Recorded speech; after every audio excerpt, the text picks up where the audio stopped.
Gruesome Magazine. Hello, once again. I am Doc Rotten, and this is Gruesome Magazine, where we review the very latest in streaming and video on-demand horror movies. Each week, my co-hosts Jeff Mohr, Crystal Cleveland, Dreher, and I will take a look at various spooky, scary, and gory genre offerings. Tonight, we're reviewing Playhouse, out on VOD beginning yesterday, which is the 17th of November. This is what we do. We give our first impressions about the movie, we talk about it, and then we wrap things up with our final thoughts, a score 1 to 5, and our favorite scene. You want to hang out for that part. Yes. But let me introduce my crew, starting off with the one and only Jeff Mohr. How you doing, sir? Boy. Hello, everybody. I was like, what are we going to get this time? What do you I was telling Doc, it's really warm today. It's in the 50s. And he goes, yeah, it's really kind of cold here. It's in the 50s. Here. Yeah. That's exactly what I said. It's 41 degrees right now here. Okay. That's probably about what it is right now here, too. But I consider that's good. Anything above freezing is good. Yeah, I'll give you that, but it was chilly. Although I enjoyed it. It was crisp.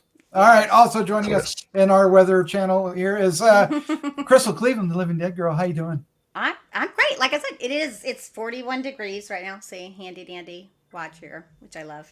And boy, this is cold to me. But I like it. I want more. Yeah, I want more of it. Mm-hmm. I thought that's what you said. It makes me feel like it's the holidays are coming up. Holidays. All right. Well, let's find out. Go away.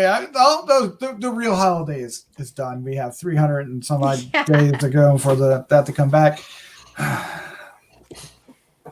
It's not that many. It's going to go by fast. It did the first time, but it was, well, Playhouse. What the hell am I talking about? Playhouse. All right.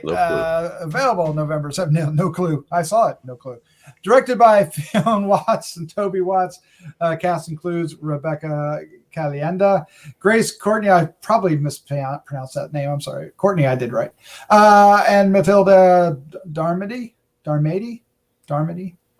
Yeah, that sounds good. That's probably the last one. In a remote Scottish castle, an irreverent writer faces terrifying consequences when his daughter falls prey to an evil curse lurking within the walls. Come play with us, says Playhouse. And that's a really cool synopsis, right? Mm-hmm. Old castle, evil thing, ghost, so. What was our first impressions? This is what we're doing here. All right. And Crystal, you're up first. What is your first impression of Playhouse? So I think you guys were a little confused about it. And that doesn't surprise me because, because I think it's very theater oriented. The whole movie was Playhouse is a theater. Right. So, and he's a playwright and he's writing a play. Mm-hmm. So, and then even the way the lead actor the dad is phenomenal. Is he? Okay. Yeah. And I know for you, it might be strange, but it's obvious that he was delivering his lines as if it were a play at points. Mm-hmm. Like there was a time where he said something like, I think we've run out of coal. And then she says something, and then it's almost like someone missed their cue. Because he's like, I think we've run out of coal. And then the dude walks in. Did you not get? Oh, yeah. With the other, yeah. Yeah, so it was like obviously like a play. The whole thing was like almost a living play, essentially. A living play. Yeah, so it's kind of an interesting. I think I even said as I was watching this, I totally get it and I understand it and I enjoyed it actually. But as I was watching it, I said, this is going to be hard for lots of audiences because I think that they won't really understand the subtle nuances of what's going on. And it is a horror. It is a little bit of a slow burn, but it's not too bad. A lot of the suspense is just that, suspense. The story is a little convoluted and a little confusing. I mean, it all kind of makes sense, but some of the characters are over dramatic. But that's something you'd find in a play as well. I really enjoyed it, like I said, but I don't think this is one for everyone. I think it's a specific group that will enjoy this one. Yeah, I think there is a specific audience in mind for this. Yes, I do like the fact that you enjoy this movie. That really, I did. That's I good. did. makes I me mean, happy. when I was watching him, I was like, oh, he's so good. Because he did a lot of subtle little things, and it was so obvious to me. What's painfully obvious to me, I think, would be not obvious to a ton of other people. So we're Because talking of about that, you're talking about William Holstead, who played Jack. Is that right? is that his name? I don't know. Is that the right? actor's Or name. well, I don't know which Sorry. one's which. The so father let me see. character. Yes, yeah, William Holstead. Jack Carson. Yeah, yeah, Yeah, I Okay. thought he was great. Jack Travis. Actually, I really thought all of the actors were good. I just really could see his shift when he was going, when he was acting more real, and when he was, I said we need more coal. That's about how he did it. All right, Jeff Mohr, what was your first impression of Playhouse? Well, I don't know. I have to rethink it after what Crystal said, but my first impression was not good. The acting is fine, and I actually could have used a little more of Grace Courtney as B. I enjoyed her. I thought she was kind of appropriately enigmatic in a way, and but then she disappears about a fourth of the way into the movie for until the end. And that bothered me a little bit, that there wasn't more attention paid to that, Oh yeah, because it's like, so, but otherwise, I don't know. I wanted to see more frights. The stuff that I think there could have been more things. I thought there's this wall that plays a big part, and I thought that was pretty creepy, and I kind of wanted to see a little more of that, or maybe some more manifestations or something. It seemed like whenever, I don't want to give that away, I guess, but whenever Playhouse is not what I thought it was going to be.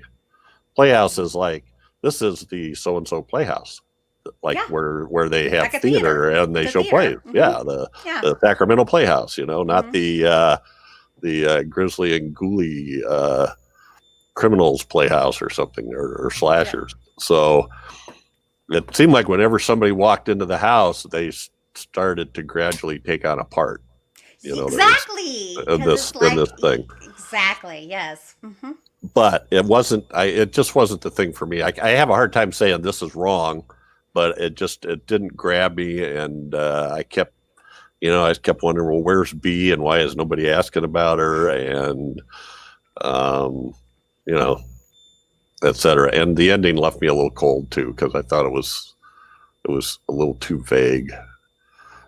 I hate when somebody holds up a piece of paper and acts like it's supposed to be something really meaningful, but we don't get to see it. It doesn't. I think it doesn't matter. Well, Okay, probably. Here's your first thoughts. I know what. Oh, you might be diving into spoilers there, but Oh, a piece of paper? No. spoiler, there's a piece of paper. This movie didn't do it for me either, Jeff. I am in that crowd, Crystal, that would not get it. I've been having a rough past couple of weeks. Yes, But you I have. understand. I completely understand this one. Like I said, as I was watching it, I was like, ooh.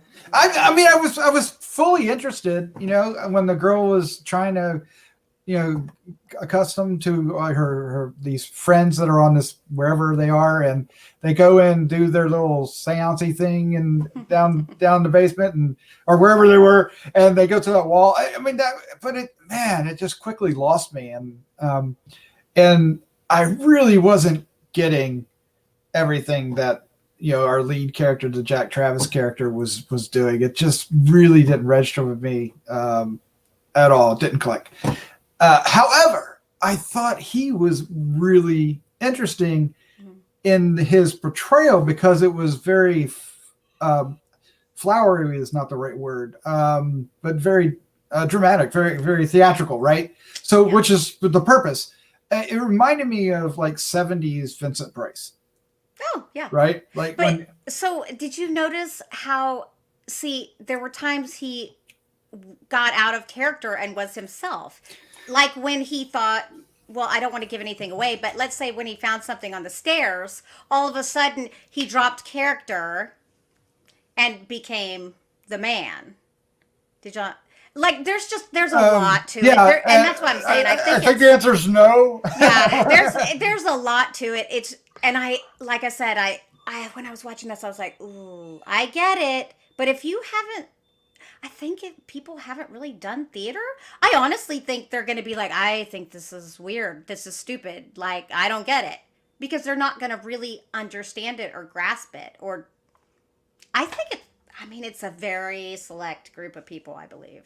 There's nothing wrong with that. There's nothing wrong with that. No. I mean, know your crowd, right? Know but your not audience. only that, is it only a select group of like probably theater people, but also theater people who prefer horror, which I think is an even smaller audience. I feel like they've really limited their audience, unfortunately. Yeah. And I knew it, and that's why I said I was like, they're gonna hate it. we're predictable. No, but I don't. I think that it was choices that were made that are. If you write for only a select group of people, that's the only group of people that you're going to appeal to. And I feel like sometimes we limit ourselves too much when we do something like that. It's unfortunate because I think that it was good and I think that it was done well and I think it was interesting, but immediately looking at it, I thought, it's hard. There are mediums where you can do that and still be very, but I don't know if movies are the medium for that. Movies are more, at least when they're distributed like this, they're more, more mass audience things, at least here in the States for sure. I would imagine this played really well in festivals where, where there are a lot of, a little bit more hoity-toity, but sorry, festival goers. I'm just saying. Yeah. And I mean, even if they didn't understand it, they will pretend. That wasn't very Totally get it. Oh man. So I dug the castle. I thought that was kind of cool. Okay. So sorry. Go ahead, Doc. I did too, but I thought they kind of missed the atmosphere. They have, again, the guy was so much like Vincent Price, but he didn't do any of the Corman AIP atmosphere to go with the performance. Where there were the cobwebs and the lights and the shadows. It was just like, this was their home, and it just, I didn't feel it, especially when it came to the supernatural elements. They kind of became a little obvious, right? Yeah, that was pretty certain. Yeah, but that there were effects, not a part of the movie, right? It pulled me out of the movie where a little atmosphere, a little lighting, it would have been less. I don't know. There was a lot that bothered me. I totally agree with Jeff, though. I would have loved to see more play with the whole wall idea. I mean, that was the best part. Yeah, it was obvious and brought up, but it could have been utilized, I think, more. But I do appreciate that when something happened with the wall, that like they didn't go crazy with the music or do something silly. It's a really understated movie. I also, if you notice, they had very few locations that they shot in. So, as far as, if I really probably watched it again, I could probably break it down even in acts. I would assume that whoever wrote it in that manner as well, to follow along with the whole play thing. Yeah. Now that you've said it, it's kind of solidifying what I was feeling with the main character, but because he's back and forth. He's up and down. Yeah. But I never got that the other ones actually became a part of it. I totally really? didn't. But did you see how when they would come into the house, like especially the husband? I really didn't. He fell right into his, like the husband, like he fell right into his character. Like the ancestor, the daughter, the granddaughter, whatever, she was fighting it the entire time. But when he would come in, like Jeff said, as soon as he would come in, he just kind of went with it. Like he'd be like, hey, okay, And then he was like, da, da, da, da, da, da. Yeah, see that aspect of it went over my head. I think it just mainly because I didn't gravitate toward the material. It once it. I mean, I was there for the scene with the wall, but after that, I really lost interest in a huge way. It really kind of just didn't keep me, and I did not catch that what you're talking about. Well, I mean, I thought he when he started off in the, he's writing the play, and then he finds the stuff about the house, and then he starts acting out the play, and that's when to write it, and that's when it started to kind of become an entity in itself. Yes, and even the monster says, "You created me." Mm-hmm. So, yeah. No. Yeah. Well, anyway, yeah. Oh, no. What, Jeff? What? Say it. Well, I don't want to say it because I don't want to give it away. Oh, it might give it's it something away. that's revealed later in the film. Yeah. So. Yeah. I mean, there's obviously subtext. There's two ways. Of course. There's two ways to think of that. If you want to throw the subtext out the window, what you'd be left with is more subtext. Kind of, in a way. Some people know what I just said. I got that. It's too bad they're not on this podcast.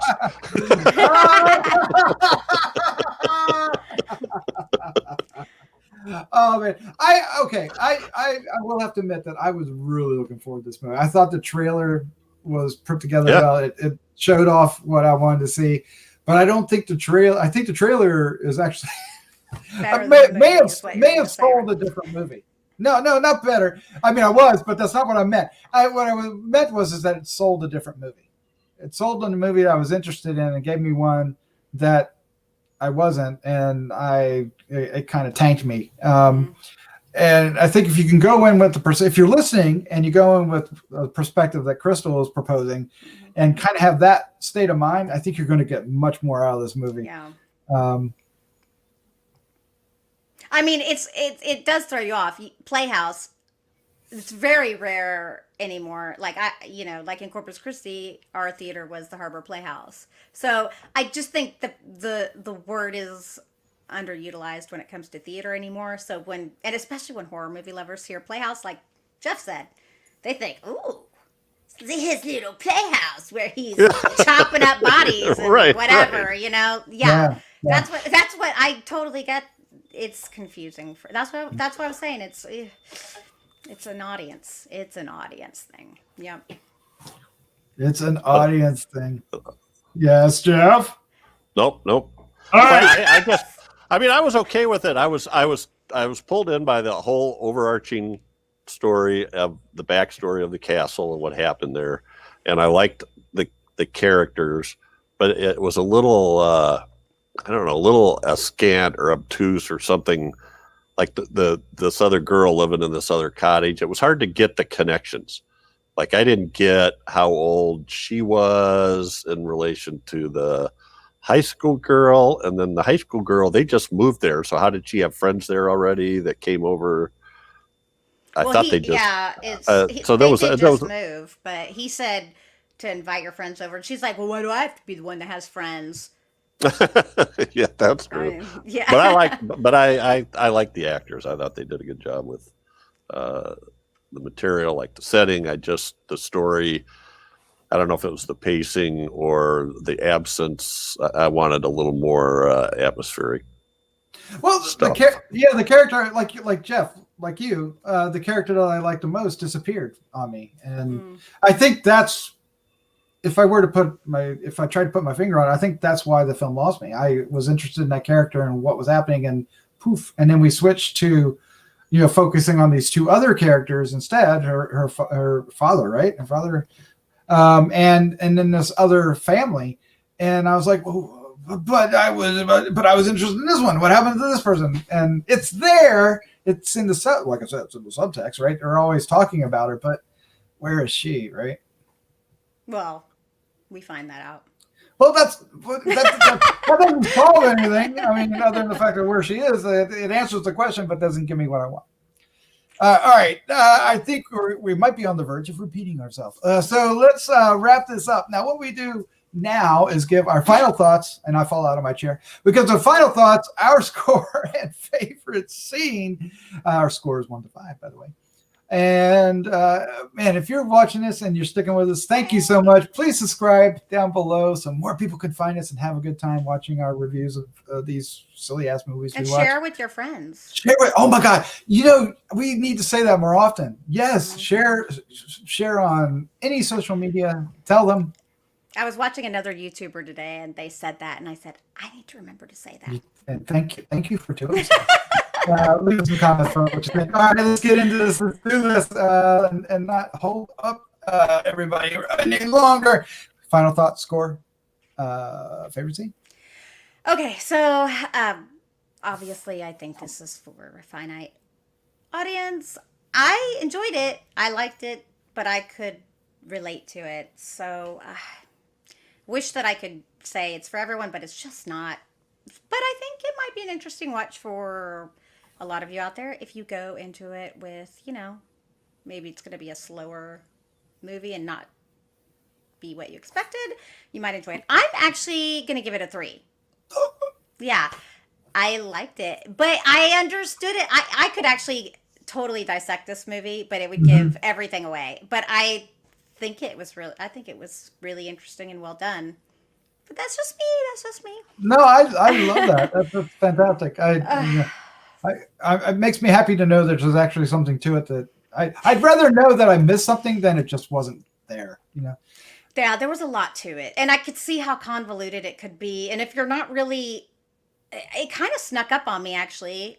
And my favorite scene, I'm still gonna get. And I know I mentioned it, and I don't care, but it's just when it really, I was thinking this was a certain way as we were going along because just watching the dad. But then the moment he said, I think we're at a cult. Then that's my favorite scene because that's the moment where I was like, oh yeah, totally. I know exactly what this whole movie is doing now.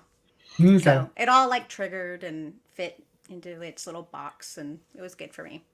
Yeah, I couldn't find my box at that point. All right, Jeff Mohr, you're up next. What is your final thoughts, your score, and favorite scene? I'm a little like Crystal. I think there might be an audience for this, but it was a little too, like I said, it was just a little bit obtuse with the. I knew that was the word you were going to say. It's basically a ghost story, right? I mean, or a possessed house or something. Maybe not, but anyway, I just wanted to see more of that. I'm giving it a 2. Oh. And favorite scene, I guess I'll take the little whatever they were doing. I thought it was like a seance, but it was really they were playing Truth or Dare, right? Yeah. Yeah, they were. Yeah. I mean, they were doing a couple different things. They started. They were. Yeah. So when Bea and her friends were doing that. Yeah, I mean, that was a good character moment. Because I liked Grace Courtney as Bea, and she really sort of put the snarky friends in their place. I thought. I like when she started questioning, why the one wanted to be a friend with the other, and yes, yeah. I mean, so there was, I mean, there was things. Like I said, there's things to like about this. Unfortunately for me, it didn't click. I'm just going to leave it there. This is not a movie that is for Doc. And I like a lot of movies. Sometimes it's crap, but I usually miss out on the things that are better than I give them credit for. And this might be one of them, but I don't know. I just want more atmosphere. If we were going to have a guy acting like Vincent Price, I wanted more Roger Corman in the atmosphere. Didn't get it. Didn't register with me. I'm going to do better than I was originally. I can't quite go 2, so I'm going to go 1.75. I can't quite go 2. It's just too much for me. I'm not going to do it. My favorite scene, though, is related to Jeff's favorite scene, and I thought it was pretty slick. So they're at this wall, and there's this mystery that you touch the wall and something happens, like a dare thing, right? And the one girl that brought it up, who's not our lead girl, the one that we want that disappears and we want to hear from more. She says she'll touch it first, but she doesn't. But she acts like she does, and I don't know. I just thought that was the slickest thing. I thought, wow, now that's the way to kind of get that other person. That's exactly what. Yeah, that's what I was thinking. Wait a minute, she didn't touch it. She didn't touch it. Oh man, but the other one's going to. And then of course when she does, it's one of the it's rather creepy, the result, right? And she handles that really well, and it's quick, but you get the whole gist. You understand that something happened when she touched, and then of course later she wants to go back for more. So I'll go with that. Why not? No, I honestly like that. I kind of hedged my bets there, but I did actually like that. But like I said, I was in it at that point. Shortly after that, I fell away. I'm sorry. I wanted. I said that. Nope, it's good. I got to shop, right? Right, Crystal? You're coaching me now. You got to say. I'm like, it's okay. It's okay to not like it. It's cool, when you man. say what you say, you shut up. All right. Oh, that's our review for Playhouse. You're done, Doc. It's not a Playhouse. It's a Playhouse. Playhouse. So, Crystal, Jeff, thank you so much for joining me tonight. Thanks for having us. Woo. You're welcome.